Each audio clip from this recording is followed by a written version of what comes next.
अपना वोट को मत बेचो, अपने अधिकार को मत बेचो, अपने बच्चा का भविष्य को मत बेचो, अपने देश को मत बेचो। ये फाइट अब मेरा तुम्हारी नहीं है, ये फाइट आपका है।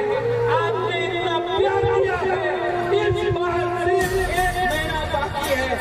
इन लोगों को जिसका अहंकार इतना है, इनका अहंकार को तोड़ो, इनका अहंकार को तोड़ के वापस दिल्ली लेने दो।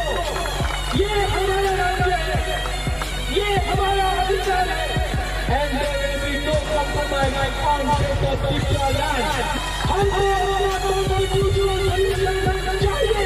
Next time नड्डा जी, आपको आना है तो यहाँ में हमको बोल के आइए, हम आपका खातिरदारी करेंगे। लेकिन कुछ लोग आके, ADC आके आप दिल्ली का बारे